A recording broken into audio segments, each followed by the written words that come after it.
Welcome back to Nordic Nomad. My name is Mike, and today we are in the studio because it is raining and I don't want to get wet.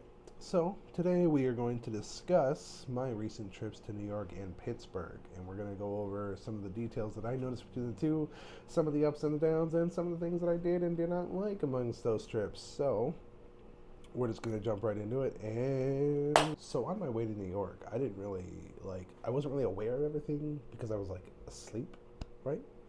So I slept the entire trip there, and once we got there, we slept most of the day, and we got a hotel room and slept most of the day, and decided to go there at night because we thought there would be less people as well as be a little cooler. It was cooler. It was not less people. Well, it didn't feel like less people, but if it was less people, then wow, I'm glad I didn't show up during the day because that was a lot of people then. Like every time that I would go to like the ledge to look at the falls, to go and see, somebody else would be like right here.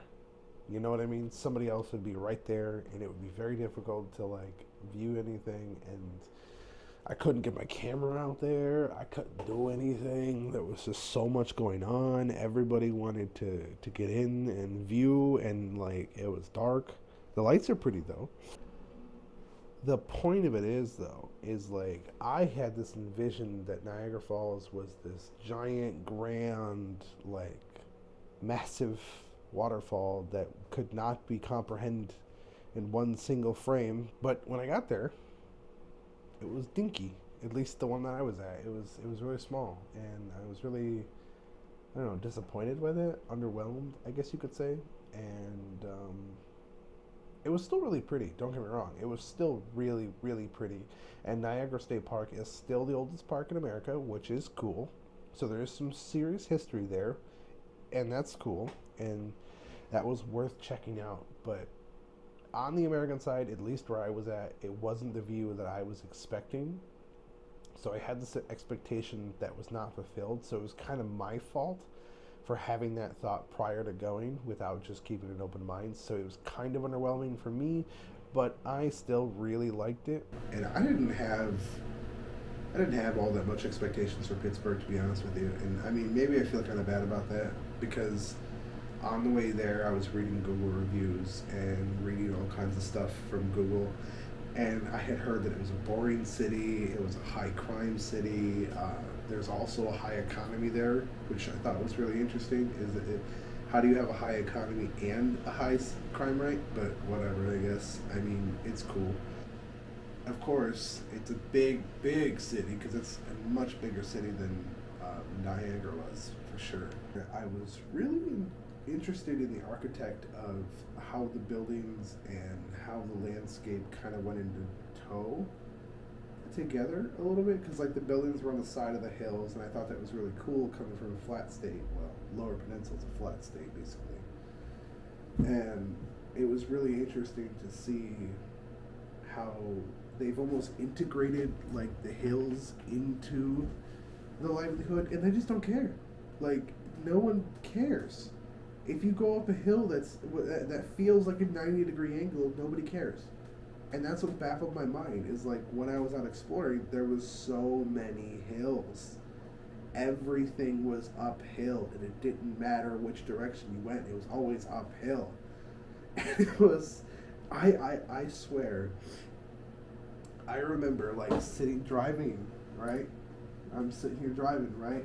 And I'm going up the hill, and I swear I'm just like this the whole way up. And then I come down, right, and I'm up on top of the hill, and I was like, whoa, that was a steep hill. Oh look, another one. And we just, okay, here we go. And it, and it was like that the entire trip. So much so that like we even went out and found the steepest street in America, which we didn't even drive on because it was a one-way only going up.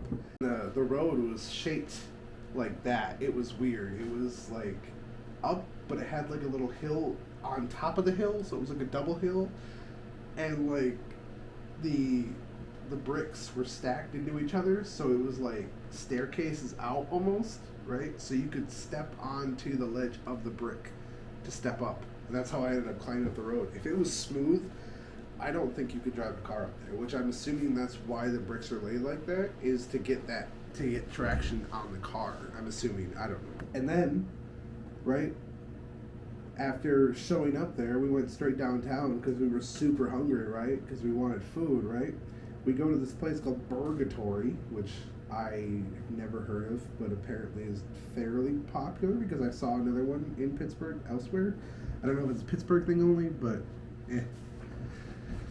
So after getting downtown and traveling through the city, it was obscenely packed, and it was just unnecessarily packed. And I was confused as to why, and I couldn't figure out what was going on. Because I mean, I know cities are like downtown areas are always busy to be expected, right?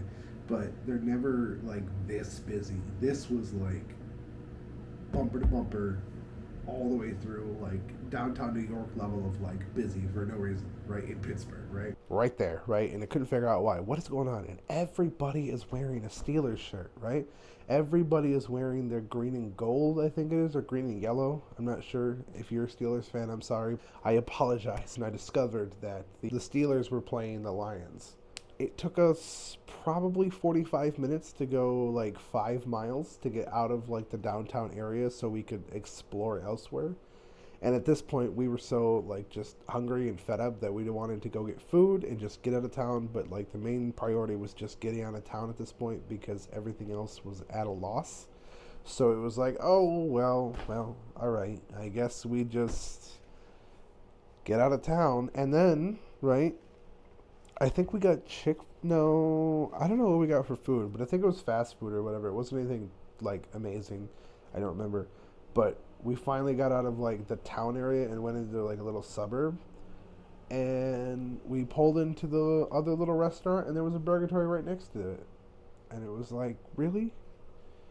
Oh my god, it was so complicated. It was incredibly complicated for no reason. But it's okay.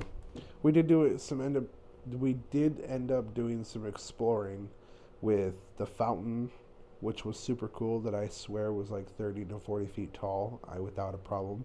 The steepest street, obviously. And also just checking out downtown and actually looking at some of the architect was really cool. I was really, really, really, really surprised to see and find everything that Pittsburgh had to offer that was way more than I was expecting. And I highly recommend checking it out. I mean, it does say it has a high crime rate. I personally didn't see anything. I can't speak for everybody, and I'm sure in different areas there's different results, but, you know, take caution and explore safely, and you should be fine. And I would recommend checking out Pittsburgh because it has a little bit more to offer. But if you want to go see Niagara, I highly recommend it. But I also recommend going into the Canadian side because of the viewpoints that you're going to get, not because of the city or anything related to that, only to the Niagara thing. With that being said, I still want to go back to New York and do some more exploring and check some stuff out. I really want to go out and do more of that. Well, that pretty much brings me to the end of this video, guys. Thanks so much for watching. I appreciate it. Don't forget to leave a like and a comment down below. And stay tuned for more videos. And heck, maybe we'll make more videos in the studio. I don't know. But thanks so much for watching, guys. Have a great one. Stay frosty.